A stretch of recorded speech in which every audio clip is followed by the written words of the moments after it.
हो। म अब यसरी बिग्रेँ साथीहरूको लैजामा मसँग बिग्रेर अब त्यत्रो रक्सी हत्या गर्दा म यसरी बिग्रेँ। त्यसपछि बच्चैमा म काठमाडौँ आइपुगेँ। त्यसरी बिग्रिँदा बिग्रिँदै अब म यसरी म कुनै सबै होस्टेलमा बसेर पनि भागेर आएँ। अनि त्यो लास्टमा यसरी यहाँ ठाउँमा आइपुगेर यसरी बिग्रेँ। यति वर्षमा बिग्रेँ म।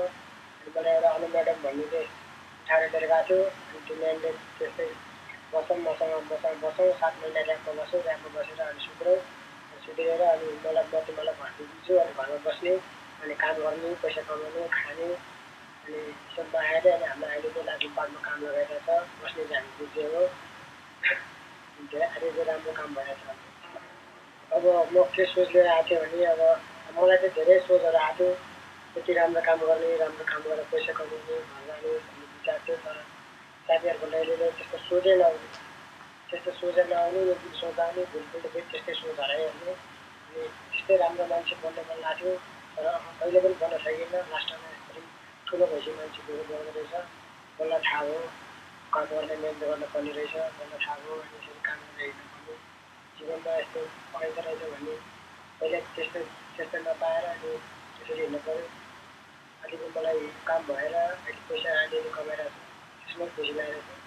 अन्त म्यामहरूले हामीलाई धेरै सम्झाए, बाबु छोरा जस्तो गर्नु, तिमीहरू सुध्रिनुपर्छ।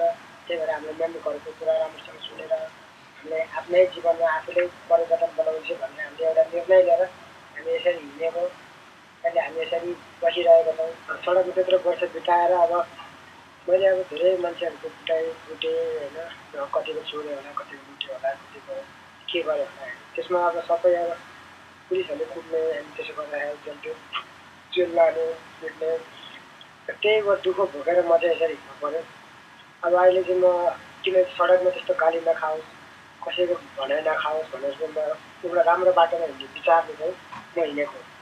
किनकि अहिले म्याडम नपायो भने म यसरी राम्रो मान्छे बन्नु सक्ने थिएन होला सायद। तर म्याडमहरूले हामीले भने जस्तोहरू हामीलाई पुऱ्याइदिएपछि हामी राम्रो मान्छे बन्न सकेको छ। अहिले राम्रो भएर हिँडिरहेछौँ।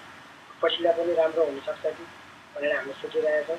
कसैले राम्रो काम दियो भने राम्रो सेलेरी, राम्रो पैसा आयो भने चाहिँ म ठुलो काम गर्ने विचार छ।